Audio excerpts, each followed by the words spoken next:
And Then we can move on segue to into Daredevil #1, which I think is the first time this series has been relaunched since the Marvel Knights relaunch from years and years ago, where Kevin Smith was at the helm, and then Bendis eventually took over that title. And right away on the cover, I feel like you get like with the sense of like, that you see a bird flapping, and it's this, and all over the bird says flap, flap, flap. Yeah. It's kind of a sense of that's what kind of Mark Waid's approach to this is, as we see with his sonar, with the scenes that they kind of maneuver through. Yeah. There's a lot of overt graphic innovation as far as depicting Daredevil's powers, his radar sense or sonar, whatever it is, his Yeah, we can talk about like the last scene, the very last short story at the end of this comic that's not part of the main story. It's pretty much a walk with Foggy Nelson. Mm-hmm. And as they're walking along the streets of New York, there's, they have kind of like little, focuses in on like a girl's hair that he kind of mentioned, like the tea tree oil from Right. and a bird flapping and some dog crap on the sidewalk, that kind of thing. Yeah. So this issue, really was. I feel like the two themes of this issue. Basically, what happens in this issue. There's an initial action sequence with Matt Murdock rescuing this young girl who is going to be kidnapped. She's part of this big mob family. He fights the Spot, which is a Spider-Man villain who has these interdimensional vortexes all over his body. It can kind of go in and out of dimensions. And Yep. Makes portals. Yeah. makes portals and that kind of thing, which is a really interesting character to pit against Daredevil, who can not see but sense solid objects. The Spot is only semi-solid. So there were a lot of interesting kind of moments in that fight sequence.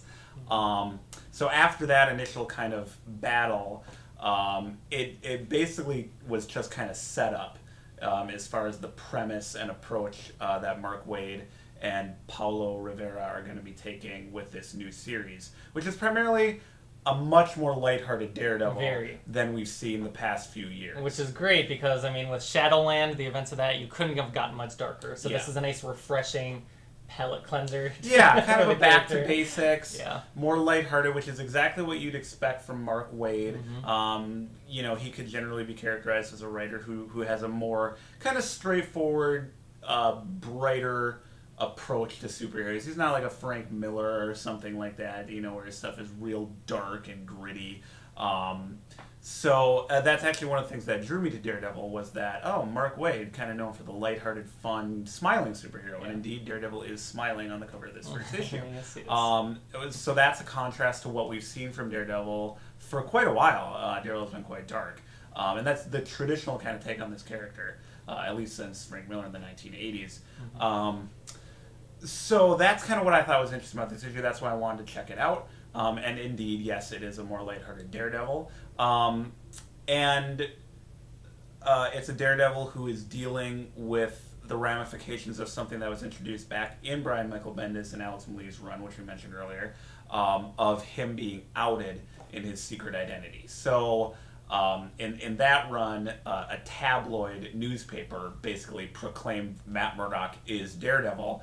It was never investigated or confirmed or proven, but it's kind of an open secret. So everybody kind of knows but doesn't know that Matt Murdock actually is Daredevil. And that creates a lot of problems for Matt Murdock in this first issue. He tries to reestablish himself as a lawyer in his law practice and has a lot of trouble doing that, etc., etc. So, yeah, this issue is very much set up. And graphic innovation as far as the depiction of Daredevil's powers. Which, that element of it, I wasn't as sold on. I liked all of the ways that they chose to depict the radar sense and everything. It was a lot of ways of drawing it on the page that we haven't seen before. But reading the issue, I didn't quite become as immersed in reading it as I did when reading Moon Knight. Something about the writing style and the way things were presented made it seem as though it was less an adventure comic you could really lose yourself in, and more like this is Mark Waid's ideas for Daredevil illustrated. It was a little too much like this is what this series is going to be about, and this is how we've chosen to draw Radar Sense. Isn't that neat? And you could see the artist and writer's hand in it a little bit too much, if that makes any sense.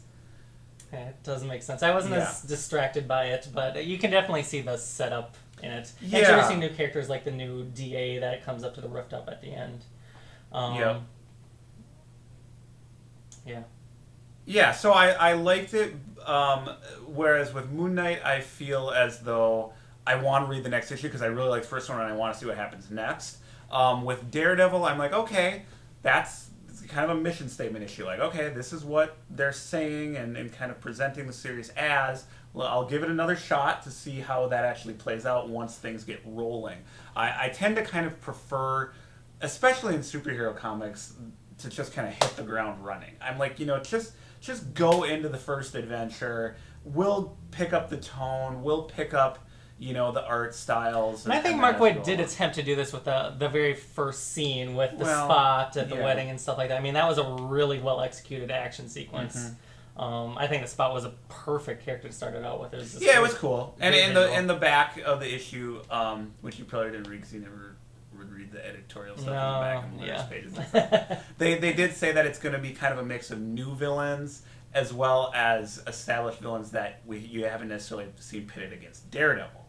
So probably characters like the Spot or that traditionally fight other superheroes fighting Daredevil. It seems like a fun approach.